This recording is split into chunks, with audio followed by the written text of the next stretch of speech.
sini nanti saya mau sharing-sharing ya tentang kiat menulis artikel yang ramah SEO untuk website dan blog gitu. Harapannya nanti artikelnya teman-teman itu bisa naik rankingnya ya di Google gitu. Nah, ini sebelum kita mulai kenalan singkat dulu nih. Tadi udah sempat kenalan ya. Nama saya Mirza. Di Nia Browser saya sebagai SEO content writer udah sejak tahun November 2019. Nah, saya asli Boyolali, tapi sekarang tinggalnya di Jogja. Nah, ini yang mau kepo-kepo bisa cek LinkedIn saya, Mirza M. Haikal, mau chat, mau tanya-tanya juga monggo. Nah, nah di webinar ini nanti kita akan bahas 3 hal ya teman-teman. Nah, pertama itu apa yang dimaksud dengan artikel yang ramah SEO atau SEO friendly. Nah, terus gimana sih caranya nulis artikel yang ramah SEO? Dan terakhir itu nanti saya akan kasih beberapa contoh tentang penulisan artikel SEO gitu. Oke, nah langsung aja ini kita masuk ke pembahasan yang pertama, yaitu apa sih yang dimaksud dengan artikel yang ramah SEO atau SEO friendly gitu. Nah, SEO friendly itu adalah artikel yang dibuat dengan mengikuti algoritma Google terbaru. Itu dan ini ada dan juga menarik bagi pembaca di saat yang sama gitu. Nah, manfaatnya kalau kita nulis artikel secara ramah SEO, itu nanti artikel kita bisa mendapatkan peringkat teratas di hasil pencarian gitu. Nah, kalau artikel teman-teman dapat peringkat atas, nah potensi traffic organik pun nanti juga meningkat. Efeknya tentu aja nanti blog atau website teman-teman bisa tambah rame ya kan. Nah, ini ada dannya ya teman-teman diperhatikan. Jadi nggak cuma kita nulis artikel yang mengikuti algoritma Google. Ya walaupun disebut SEO, tapi kita juga harus artikelnya itu harus menarik bagi pembaca. Gitu. Soalnya kan kita nulis artikel itu buat dibaca manusia ya. Jadi ya kita nggak hanya harus ngikutin Google, tapi juga harus bisa enak dibaca, jadi biar menarik gitu. Nah, maka dari itu nanti di slide-slide nanti selanjutnya nanti teman juga akan melajari cara-cara menyeimbangin di antara dua itu nanti. Nah, itu ya. Nah, terus lanjut bagaimana sih ya cara menulis artikel yang ramah SEO? Nah, ini ada sekitar 16 ya teman-teman. Nanti ini kita bahas satu-satu. Nah, ini mungkin ada pertanyaan-tanya ya kok banyak banget gitu. Nah, soalnya sih ini karena kan hasil peringkat Google itu persaingan Google itu ketat banget ya. Jadi Google bikin banyak apa sih namanya faktor-faktor penilaian gitu. Biar adil lah ya. Ini setidaknya kalau nggak salah itu ada sampai 200-an lebih ya. Jadi emang ketat banget. Nah, ini tapi saya ambil 16 saja nih yang kira-kira yang paling penting gitu yang bisa faktornya cukup gede buat dapat ranking tinggi gitu. Nah, oke, langsung kita masuk ke yang poin nomor 1 itu, yaitu cara yang paling pertama nih, yang mungkin paling penting ya, yaitu adalah gunakan kata kunci yang tepat gitu. Kata kunci yang tepat untuk jadiin artikel. Soalnya kalau kata kunci yang teman-teman nggak tepat itu cara-cara selanjutnya nanti 2 sampai 16 nanti juga nanti kurang optimal. Nah, terus gimana sih kata kunci yang tepat gitu? Nah, kata kunci yang tepat adalah kata kunci yang memenuhi 3 syarat ini, teman-teman. Pertama, volume pencariannya besar. Jadi itu nunjukin kalau kata kunci itu emang banyak yang nyari. Jadi kalau banyak yang nyari kan otomatis banyak narik pembaca juga kan. Kan sama aja kalau kita nulis sesuatu yang nggak ada orang nyari kan juga nanti susah kan bersaingnya. Nah, terus kedua, itu persaingannya kecil. Ini maksudnya persaingan di Google ya, persaingan di eh, SERP ya di halaman pencarian Google itu. Nah, semakin kecil persaingan, semakin gampang nanti teman-teman memenangkan ranking tinggi gitu. Soalnya belum banyak blog atau website lain yang menulis topik tersebut, kata kunci tersebut, atau kompetitornya sendiri bukan website atau blog besar gitu. Jadi kemungkinan teman-teman naik itu mulus lah ya, potensinya mulus gitu. Nah, terakhir itu sesuai dengan niche blog. Niche ini bisa dikatakan tema lah ya, tema blog. Nah, kenapa? Soalnya biar artikel teman-teman itu tetap relevan gitu. Ini sesuai dengan target pengunjung atau target pasar lah, pasar blog atau website teman-teman gitu. Nah, misalnya kan pengunjungnya teman ingin cari topik tentang A, tapi teman-teman malah nulis B kan juga mereka bingung gitu. Akhirnya mereka nanti kan bisa cabut. Nah, oke, lanjut. Nah, terus gimana sih caranya dapat kata kunci yang tepat? Nah, ini teman-teman harus brainstorming dulu ya, alias mikir keras. Teman-teman harus nyari apa sih kata kunci yang relevan dengan temanya. Nah, terus selain brainstorming juga teman-teman bisa nih ngintip artikel yang di atas, yang berada di atas, artikel komentar-komentar itu diintip aja nggak apa-apa. Nanti posisi atas itu mereka menggunakan kata kunci apa sih sebenarnya kok bisa dapat top 1 gitu, bisa dapat ranking tinggi gitu. Nah, risetnya ini teman-teman bisa pakai tool gratisan ini seperti Ubersuggest, KW Finder atau Google Trends. Ini udah lumayan bagus sih teman-teman. Tapi kalau misal pengen yang berbayar bisa pakai Ahrefs, itu di Niagara juga pakai itu. Nah, ini di sampingnya ini saya kasih contoh ya, contoh pakai Ubersuggest ini ya, ada fotonya Neil Patel ini. Nah, riset kata kunci di sini saya pakainya yang membuat blog. Kenapa? Karena kan saya adalah content writer di Niaga Hoster Blog ya, yang niche-nya itu teknologi ya, tentang hosting dan website. Jadi ini masih relevan ya, jadi masuklah syarat pertama, cek gitu. Syarat pertama sesuai niche blog. Nah, terus bisa teman-teman lihat ini di gambar ini, search volume-nya ada 5.400. 5.400 ini berdasarkan Ubersuggest itu masuknya average. Masuknya average. Nah, average di sini sedengan sih, bisa kan sedengan, nggak terlalu banyak, nggak terlalu kecil gitu. Jadi bisalah gas nulis, bisa ditulis di itu nggak apa-apa. Oke. Nah, terus sebelahnya itu ada SEO difficulty atau persaingannya, tingkat kesulitannya. Di sini angkanya itu 28 ya. Jadi itu termasuk easy sih, termasuk easy. Jadi teman-teman nggak akan terlalu sulit untuk naik itu. Jadi ini skalanya 0 sampai 100 ya, 28 itu dianggapnya easy gitu. Nah, terus kesimpulannya, hasilnya riset kata kunci membuat blog ini memenuhi semua 3 syarat tadi ya teman-teman. Sesuai niche, oke. Volumenya besar, oke, lumayan ini. Terus persaingannya kecil, oke. Jadi ya saya bisa langsung lanjut nulis saja membuat blog gitu. Nah, ini sih yang harus benar-benar diperhatikan, yaitu 3 syarat itu. Oke, mungkin lanjut selanjutnya.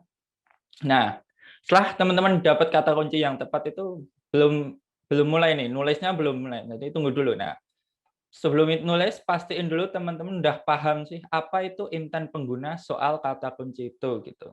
Nah, apa itu intent? Intent itu adalah informasi yang diinginkan pengguna saat mereka mengetikkan kata kunci tertentu di Google. Jadi mereka ngetik itu, mereka tuh pengennya apa sih? Mereka itu pengen dapat apa gitu. Nah, kenapa memahami intent?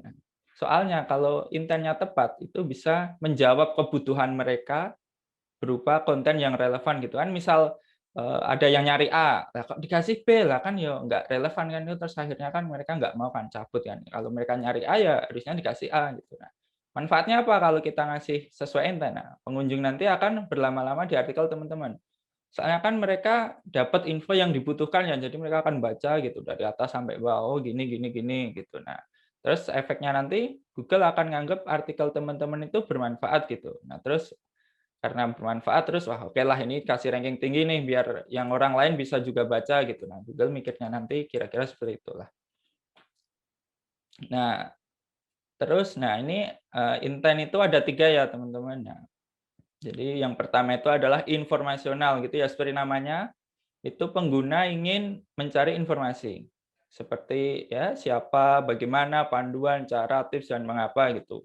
Kayak siapa CEO Niaga Hoster gitu. Bagaimana daftar karir di Niaga Hoster gitu juga bisa. Panduan cara membuat website, nah gitu juga bisa. Nah, terus kedua adalah navigasional. Navigasional ini biasanya pengguna ingin pergi ke halaman website tertentu. Nah, ini saya yakin masih teman-teman sering nih. Nah, misalnya ini ketik YouTube, nah, YouTube di Google, nah terus langsung klik aja itu YouTube yang paling atas, nah untuk pergi ke YouTube-nya gitu. Jadi teman-teman udah pengen cuma ngetik di Google kata kunci itu karena ingin pergi ke situ, atau ngetik FB gitu, inginnya ke Facebook, itu juga bisa. Nah, terus yang terakhir itu namanya transaksional. Nah, transaksional ini pengguna itu mereka udah pengen beli atau udah punya niatan untuk beli sesuatu. Nah, jadi katanya biasanya itu ada beli, ada pesan, sewa, order, murah harga. Ya, misalnya kayak beli hosting murah gitu juga bisa, nanti keluarnya Niaga Hoster gitu juga bisa. Nah, terus next. Nah, terus gimana sih caranya memahami intent pengguna gitu kan, kayaknya kok ribet. Ternyata nggak ribet teman-teman. Nah, cara malah gampang banget gitu. Ini teman-teman tinggal ngintip aja di hasil pencarian Google. Di kompetitor teratas itu mereka nulis apa sih sebenarnya? Mereka membahas apa sih? Itu kata kunci. Nah, contohnya ini bisa teman-teman lihat di samping ya. Nih, misalnya saya ingin nulis artikel, terus kata kuncinya apa itu SEO. Lah ini. Nah, ini isinya ini, apa itu SEO, isinya berupa pengertian atau ya anggap aja panduan lah ya, isinya panduan. Jadi ini termasuk informasional ya, berupa panduan. Jadi kalau saya mau nulis pakai kata kunci apa itu SEO, ya harus tentang panduan gitu. Jangan malah isinya daftar 10 ahli SEO terbaik di dunia. Itu kan malah bukan yang dibutuhin ya, orang-orang malah cabut. Ini apa mau belajar SEO malah dikasih daftar list orang gitu kan. Nah, jadi gitu. Makanya ini cara memahami intent gampang dan teman-teman harus nulis sesuai intent gitu, biar relevan. Oke, next. Nah, setelah di-set kata kunci dan paham intentnya, sekarang ini udah mulai proses menulis nih. Tapi sebelum benar-benar mulai menulis, teman-teman harus perhatiin dulu struktur artikel yang mau ditulis. Kenapa? Soalnya struktur artikel ini bisa bantu teman-teman memperlancar proses menulis gitu. Jadi kan enak ya kalau udah ada strukturnya. Dan selain itu di sisi pengunjung itu juga memudahkan pengunjung untuk memahami artikel teman-teman. Nah, biasanya artikel yang baik itu strukturnya itu ada 3 ya ini. Pertama itu diawali dengan pembuka atau prolog. Nah, di sini tuh bagian awal artikel yang menjelaskan tentang latar belakang atau tujuan artikel gitu. Ya, anggap aja ini teaser lah ya, yang bikin pembaca penasaran gitu. Nanti mau dapat apa sih di artikel ini gitu. Nah, habis pembuka atau prolog lanjut ke isi. Nah, isi di sini tuh penjelasan ya, penjelasan topik utama secara rinci, secara detail gitu diurutin. Nah, di sini teman-teman jelasin semua deh. Ini semua yang tadi udah disinggung, yang udah diteaserin gitu di pembuka tadi gitu. Jadi biar itu bisa merupakan jawaban lah dari itu, dari teasernya tadi. Nah, terakhir itu namanya kesimpulan atau epilog. Nah, ini bisa dianggap sebagai bagian penutup ya. Bagian penutup ini bisa diisi rangkuman atau kesimpulan artikel gitu. Jadi di epilog ini bisa membantu pembaca untuk nge-refresh kembali penjelasan atau pemahaman mereka yang udah baca panjang-panjang gitu. Nah, dikasih epilog ini kan nanti singkat gitu ya. Jadi mereka bisa refresh, bisa bisa paham lebih dalam gitulah, bisa gitu. Nah, ini saya punya tips nih biar enak lah ya ini strukturnya. Nah, ini pertama itu teman-teman itu tulis berapa kalimat singkat berisi garis besar di tiap bagian. Jadi teman-teman nulis di pembuka atau prolog itu berapa kalimat apa sih, diisi juga, di epilog juga. Nah, nanti dikembangin gitu. Dari situ bisa dikembangin yang saling berhubungan satu sama lain. Nah, itu tipsnya mungkin bisa coba dipraktekkan nanti. Terus next, nah ini setelah teman-teman nyoret-nyoret dan dapat gambaran gimana strukturnya, nah teman-teman sebaiknya nyusun strukturnya itu dan isinya gunain yang namanya teknik piramida terbalik ya. Ini piramida terbalik. Nah, terus apa sih piramida terbalik itu? Nah, ini adalah teknik penulisan di mana teman-teman naruh informasi paling penting di bagian awal. Terus habis itu baru diikuti oleh penjelasan yang lebih detail dari itu tadi sebelumnya. Nah, terus diakhiri dengan informasi tambahan sebagai pelengkap gitu. Manfaatnya apa? Manfaatnya itu bikin artikel teman-teman nggak bertele-tele gitu dan memudahkan pembaca dapat informasi utama dengan cepat. Kan kalau kita buka apa dan pengen dapat informasi yang cepat kan gitu. Jadi apalagi kalau dari HP ya set gitu. Nah, terus menggunakannya di mana sih? Nah, teknik piramida terbalik ini bisa teman-teman gunakan di penjelasan keseluruhan artikel gitu. Terus jadi dalam sebuah subheading, dalam heading, dalam sebuah paragraf juga bisa gitu. Nah, ini saya kasih contoh penerapannya ya, ini di slide selanjutnya. Nah, ini contoh penerapannya itu di salah satu artikel ya untuk bikin struktur. Nah, ini bisa lihat gambarnya. Ini kan kata kuncinya apa itu bug lah ya. Jadi intent pembaca tentang pengertian bug itu saya tempatkan di awal. Pengertian kan ya ditempatkan di awal sebagai informasi yang terpenting, informasi yang paling dicari kenapa orang buka artikel ini tuh karena ini gitu ya.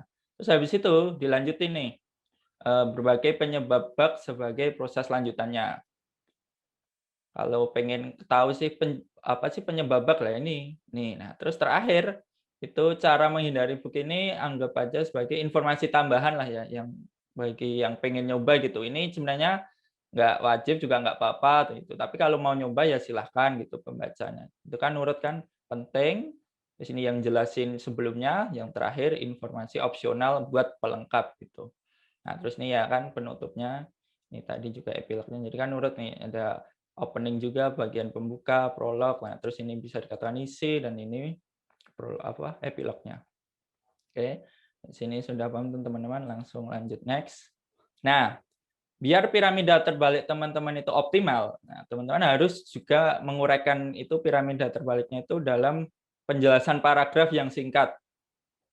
Nah, ini soalnya ini menurut riset dari Nielsen Norman Group ya ini, itu pembaca artikel online itu mereka cenderung scanning berpola F. Jadi mereka membaca bagian pembuka dulu dengan lengkap nih. Garis ke atas itu horizontal. Nah, terus mereka scanning ke bawah, terus buat nyari kata-kata lagi yang menarik itu. Terus ini dapat ketemu, langsung nanti scanning horizontal lagi. Terus kalau udah dapat turun lagi gitu. Nah, itu kan kayak F kan ya itu. Nih lihat heat map-nya ini kayak mirip F gitu. Nah, kalau paragraf teman-teman singkat itu memudahkan pembaca nemuin kata atau kalimat yang dibutuhin gitu.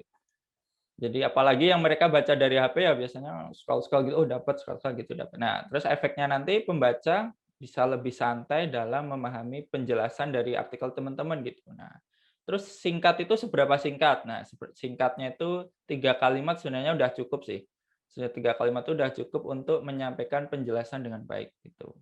Jadi urutkan ya tadi kayak mungkin ke kalimat pertama jelasin yang paling penting, kalimat kedua jelasin detailnya, dan kalimat ketiga opsional. Itu bisa 3 kalimat aja udah cukup.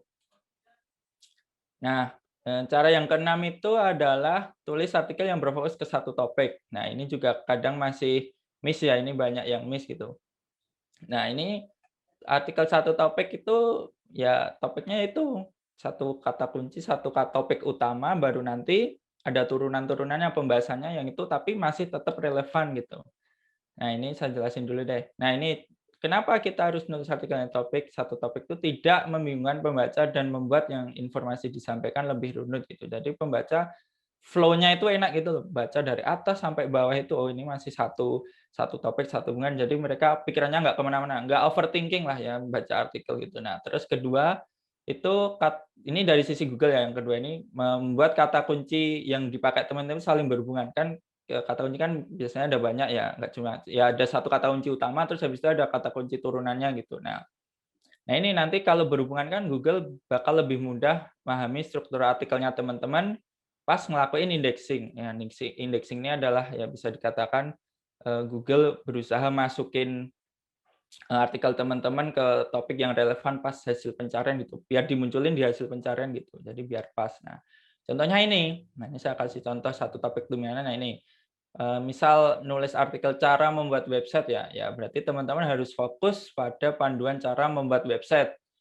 Kalau misal ingin bahas cara mendapatkan uang dari website, ya itu mending bikin artikel yang berbeda. Karena intinya kan kita membuat website, ya emang mendapat uang dari website masih ada hubungannya sama website, tapi kan itu udah beda topik ya. Jadi mending dibikin artikel sendiri yang nanti bahasnya juga bisa lebih detail kan, jadi lebih baik juga. Nah itu. Terus next, nah ini. Walaupun satu topik dan kata kunci saling berkaitan, tapi bukan berarti teman-teman harus masukin kata kunci yang banyak banget ya. Ini jadi harus disebar sewajarnya. Nah, ini juga merupakan kesalahan yang umum sini. Nah, ingat teman-teman tuh nulis artikel untuk dibaca manusia ya. Jadi pastiin itu nyebar kata kunci yang sewajarnya biar paragrafnya itu nyaman dibaca. Nih coba lihat nih, saya kasih contoh di samping nih. Coba saya kasih waktu berapa detik deh teman-teman untuk baca dulu ini. Ambil saya minum. Ya udah kan, nah dibaca. Nah, apakah nyaman gitu teman-teman baca ini? Kan kayak aneh nggak sih? Kayak dijejelin, kayak dipaksa untuk ini web hosting terbaik, misalnya kok kayak sebenarnya ini dihapus kan nggak lebih baik ya. Nah ini kan apalagi malah terkesan terlalu promosi gitu juga kan. Jadi pembaca, kita sebagai pembaca itu kan muak. Nah kalah ini apa sih ini nggak kurang bagus itu. Terus ntar scroll akhirnya di skip, kita nyari artikel yang lebih bagus itu. Nah ini kita masukin kata kunci banyak-banyak itu namanya keyword stuffing ya. Keyword stuffing itu harapannya itu sebenarnya yang pakai itu kesalahan mikirnya itu mereka biar bisa lebih cepat muncul di Google ya. Terus biar rankingnya cepat naik gitu. Padahal nih ya, padahal keyword stuffing itu dianggap Google itu sebagai spam. Soalnya ya itu tadi, nurunin kualitas artikel teman-teman dan bikin pembaca nggak nyaman gitu. Kayak seperti kan disinggung di awal tadi kan, kalau artikel SEO friendly kan selain kita juga algoritma Google, tapi kita juga harus bikin pembaca nyaman, yang bikin artikel yang menarik gitu. Nah ini karena nggak menarik ya dianggapnya spam gitu, nggak relevan gitu kan. Lebih baik dihindari ya. Jadi ingat ya teman-teman, sebar kata kunci sewajarnya gitu. Jadi ya di bagian pembuka, di bagian isi, di epilog tuh bikin natural aja lah, nggak usah dipaksain gitu. Kalau dipaksain kan malah terkesannya aneh nanti. Oke, next. Nah, ini sisipkan internal link dan external link. Internal link itu link dari satu halaman ke halaman lain di website teman-teman gitu. Nah, ini contohnya bisa dilihat di samping ya, ini yang saya kotakin biru ini. Nah, ini adalah internal link. Nah, ini kan bahas tentang hosting ya, layanan hosting ya. Nah, hosting ini ada fitur-fiturnya ini. Nah, ini di artikel di blognya Gauster itu sendiri ada artikel yang bahas masing-masing bullet point ini dengan detail. Nah, jadi saya arahin aja ke sana misal mau baca lebih lanjut. Nah, terus apa sih manfaatnya internal link? Internal link. Nah, internal link itu dari sisi Google itu bisa bantu Google mengindeks artikel teman-teman gitu. Terus bisa memahami keseluruhan konteks yang dibuat gitu. Karena kan internal link saling berkaitan. Jadi ya kayak ngasih feedback, oh ini artikel tentang ini, artikel tentang ini gitu. Nah, kalau sedangkan dari sisi pengunjung, internal link itu bisa bantu pembaca ngarahin mereka ke topik yang lebih jauh yang dibicarakan gitu ya. Ini kayak ini tadi, kayak contohnya ini kan, kalau misal pengen baca lebih jauh tentang SSL yang bisa klik, kalau ingin baca tentang Immunify lebih jauh yang bisa klik gitu. Nah, terus nanti kan efeknya mereka kalau ke situ klik-klik terus kan mereka berlama-lama di website teman-teman kan. Nah, dan itu juga nunjukin keahlian teman-teman dalam bahas topik itu gitu. Jadi kredibilitas teman-teman bisa lebih meningkat gitu. Nah, akhirnya kan image positif ya di pembaca. Nah, terus yang kedua adalah external link. Nah, ini kebalikannya. Ini link yang keluar, yang merujuk ke halaman website lain gitu. Nah, external link ini dipakainya kalau teman-teman mau masukin sumber untuk memperkuat penjelasan atau meyakinkan pembaca gitu. Misalnya ke link ke penelitian, statistik, kutipan tokoh, atau referensi dari media lain gitu, nggak apa-apa. Nah, itu kan bisa meyakinkan ya kalau kita baca itu ada, jadi nggak cuma asumsi atau pendapat opini penulis, tapi memang ada kredibilitas gitu dari sumber itu. Nah, nah, usahakan nyisipin internal link sewajarnya gitu, dan emang tujuannya ke halaman yang relevan. Soalnya lagi-lagi nih Google kalau berlebihan ya, external link-nya berlebihan itu dianggapnya spam gitu. Soalnya spam, teman-teman, spam dan mengganggu pembaca. Ya kan coba aja kita mikirin baca dikit-dikit ada external link, dikit-dikit ada internal link gitu kan. Kayak kurang nyaman gitu, kayak kita dipaksa keluar dari artikelnya gitu. Nah, jadi masukin aja yang memang relevan dan membantu penjelasan gitu. Oke, next. Nah, nih tambah yang selanjutnya itu tambahkan konten visual ya. Nah, konten visual ini bisa masuknya gambar, ilustrasi, infografis, bahkan GIF atau meme kayak di samping ini saya bikin meme-nya ini. Kenapa? Nah, ini berhubungan dengan tentang kenikmatan membaca ya, kenyamanan pembaca gitu. Nah, ini alasan pertama itu otak manusia bisa memproses data visual itu 60 kali lebih cepat dibanding tulisan. Nah, jadi kalau misalnya teman-teman masukkan data itu lebih baik infografis ya atau bagan lah. Jadi soalnya pembaca biar lebih paham kalau ada visualnya gitu. Alih-alih cuma teks gitu, statistik ini kan kayak waduh apa sih ini, bingung gitu kan. Nah, tapi kalau pakai visual bisa lebih gampang. Alasan kedua, itu konten visual dengan kombinasi warna yang tepat terbukti meningkatkan minat pembaca sampai 80%. Nah, ini banyak banget ya ini.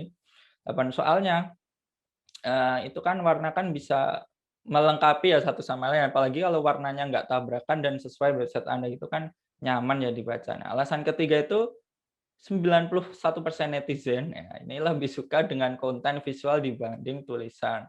Ini kayaknya emang ya benar sih kebanyakan gitu. Saya juga itu ya kalau misal baca di HP itu artikel yang isinya panjang banget, tapi nggak ada gambarnya, cuma rentetan kata-kata itu kan juga capek yang di mata ya, apalagi di HP kan kecil-kecil gitu. Nah, jadi ini netizen kalau suka kan mereka bakal lebih betah di artikel teman-teman gitu. Jadi mereka nggak bosan dan mungkin bakal direkomendasikan.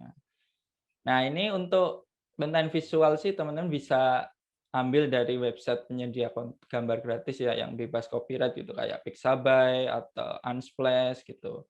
Atau teman-teman juga bisa bikin sendiri pakai tools namanya Canva. Nah, ini kayak saya bikin PPT ini ya juga dari Canva itu bisa gratis digunain. Atau yang kalau mau bikin memes sama kayak saya ini bisa di imgflip.com nih, ada di kiri bawah ini kelihatan nggak sih? imgflip.com ini. Nah, jadi tenang aja teman-teman, nggak harus ahli Photoshop. Ahli Photoshop atau Corel untuk bikin gini-gini, soalnya udah disediain gratis dan bisa dipakai gitu. Nah, next ini nambahin konten visual tadi memang penting ya, memang bisa meningkatkan kenyamanan. Tapi pastiin semua konten visualnya, gambar-gambarnya itu udah dioptimasi ya teman-teman. Nah, soalnya biar konten visual tadi nggak makan sumber daya penyimpanan gitu. Penyimpanan kan di website kan ya tergantung paketnya yang dipakai kan kadang terbatas ya. Jadi kalau gambarnya nggak dioptimasi nanti bakal makan space yang banyak banget, terus efeknya habis deh. Nanti akhirnya jadi lemot. Nah, terus kalau dioptimasi juga bikin website jadi lebih cepat, efeknya kan pengunjung juga lebih terjaga kan kenyamanannya, klik langsung kebuka kan enak. Nah, optimasi gambar ini sebenarnya ada banyak ya, tapi ini saya pilih yang mungkin paling terpenting lah ya. Nah, ini pertama itu adalah nama file. Jadi ini nama file itu di komputer ya, di komputer. Jadi sebelum upload itu dikasih nama dulu itu. Namanya yang kasih yang singkat, tepat, dan sesuai kata kunci teman-teman gitu. Misalnya ada gambar kucing Persia warna coklat gitu. Nah, itu ya kasih nama kucing Persia coklat JPG gitu. Bukannya kucing Persia coklat lucu banget gitu, nggak kuat pengen ngelus-ngelus JPG itu kan kepanjangan ya, kepanjangan gitu. Jadi mending kucing Persia coklat gitu aja. Nah, terus alt text atau alternative text itu adalah deskripsi.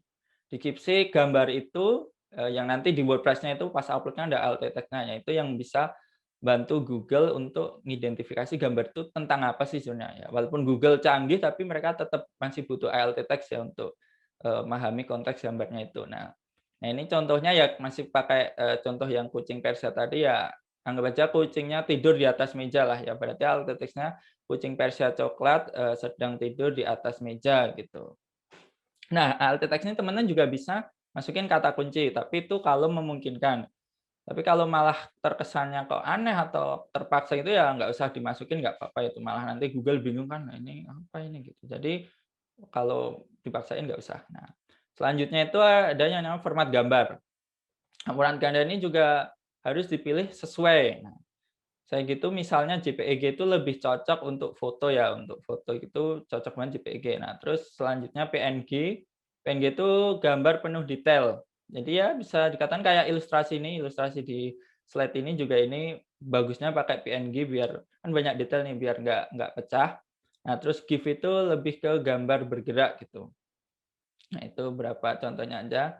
Nah, terus yang terakhir kompres gambar. Nah, kompres gambar ini keren banget sih. Jadi bisa nurunin ukuran gambar, tapi penurunan kualitasnya itu nggak berarti banget loh. Kalau dilihat sekilas itu nggak ngefek, nggak ada bedanya gitu. Nah, efeknya tapi dikompres itu kan nurunin size ya. Jadi efeknya kan gambar lebih cepat ditampilin dan pengunjung juga puas dengan kualitasnya karena nggak menurun. Nah, enak banget ini. Nah, teman-teman bisa kompres di tinyjpg.com. Nah, ini biasanya saya kompresnya juga di sini. Ini recommended sih ya.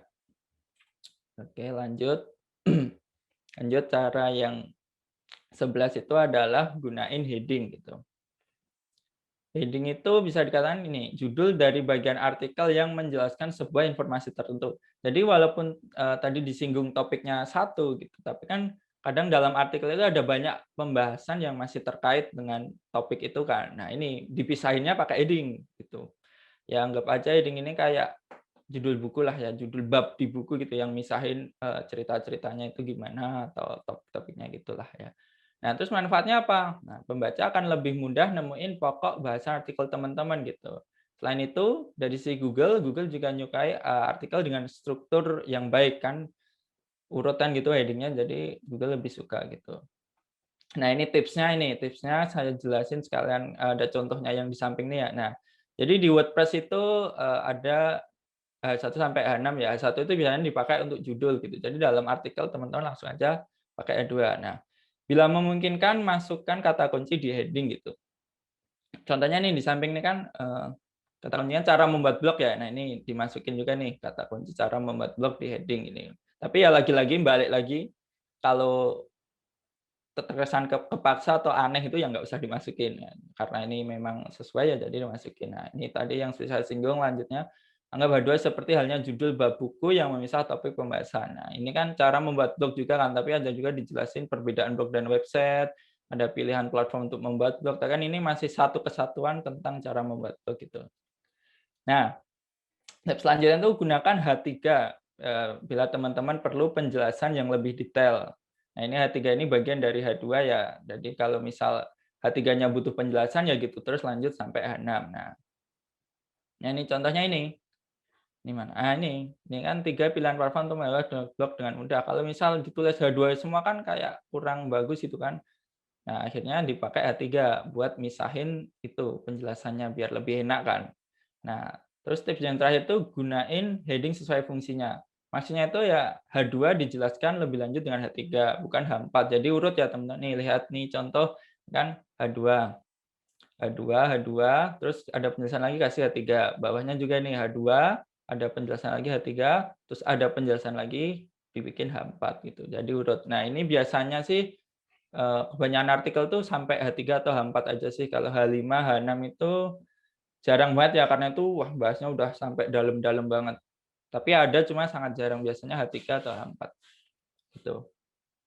Oke, lanjut next. Nah, lanjut next itu yang 12 ini usahakan panjang artikel teman-teman itu optimal ya. Optimal di sini artinya yang terbaik itu nggak terlalu panjang, nggak terlalu pendek gitu. Nah, minimalnya sih kalau saya dari ngumpulin berapa sumber itu minimal 300 kata ya. 300 kata itu yang minimal yang Google bisa mulai memahami konteks artikel teman-teman itu 300 kata. Tapi ini dari riset juga banyak riset saya juga udah search itu tentang panjang rata-rata yang dapat peringkat tinggi di Google itu 1.000 sampai 2.500 kata. Kenapa 1.000 sampai 2.500 kata? Soalnya artikelnya kan panjang gitu. Nah, biasanya kan artikel panjang itu punya penjelasan yang lebih lengkap juga kan. Jadi bisa memberi manfaat lebih ke pembaca gitu ya. Kalau pembaca bermanfaat kan ya Google juga bakal ngerekomendasiin kan ditaruh di atas kan karena penjelasannya lengkap. Udah di sini aja ini lengkap nggak usah kemana-mana gitu. Nah, terus yang kedua alasannya itu artikel panjang itu cenderung punya banyak heading, gambar, atau link yang bisa teman-teman masukin kata kunci. Nah, ini kan juga ngefek ke SEO juga kan, karena kata kuncinya kan banyak disebar dengan masuk akal gitu, dengan baik gitu. Jadi ya, wah ini oke ini kata kunci panjang gitu.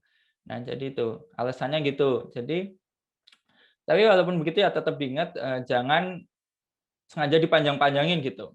Jadi efeknya kan nanti artikelnya bertele-tele ya, malah nanti nyeritain apa, sejarah apa, ini itu yang malah nggak relevan gitu, jangan. Jangan. Intinya pokoknya selama panjang artikel teman-teman optimal, nggak terlalu pendek, nggak terlalu panjang sesuai dengan informasi yang diberikan dan itu relevan, artikel teman-teman itu bisa berpotensi untuk menduduki peringkat atas itu.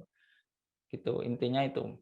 Jangan bertele-tele, tapi kalau bisa juga bikin yang detail gitu sampai segini kata-katanya sampai 1.000 sampai 2.500 itu. Gitu. Oke, next. Nah ini membuat artikel SEO itu SEO friendly tak hanya teman-teman itu harus nulis yang merhatiin kalimat, paragraf itu, tapi juga harus merhatiin komponen teknis blog, gitu, blog atau website gitu. Nah, kenapa? Soalnya biar artikel teman itu bisa bersaing di hasil pencarian Google. Nah, ini saya jelasin sekalian contohnya. Nah, ini ya maksudnya komponen teknis blog itu ini ya. Nih ada 3 ya. Ada permalink, title tag, terus meta description. Nah, ini kan kalau muncul di Google gini kan kayak menunjukkan apa ya? Teman-teman itu membaca itu bisa ngekliknya itu ini faktor gede banget gitu loh. Menunjukkan. Nah, kalau misal ini apa itu domain aja kan kayak kurang menarik gitu. Nah, terus ditambahin ini semua hal yang harus Anda ketahui gitu. Nah, ini kan jadi orang menarik ya. Jadi ini komponen teknis itu emang itu biar lebih menarik gitu, lebih bling-bling di hasil pencarian buat narik pembaca. Nah, terus komponen teknis nih ada 3 seperti yang tadi udah singgung. Nah, pertama itu title tag atau SEO title. Nah, ini title yang muncul di Google ya. Kadang itu bisa berbeda dari title yang ada di artikel. Nah, ini seakan itu title tag itu gambarin garis besar artikel teman-teman gitu.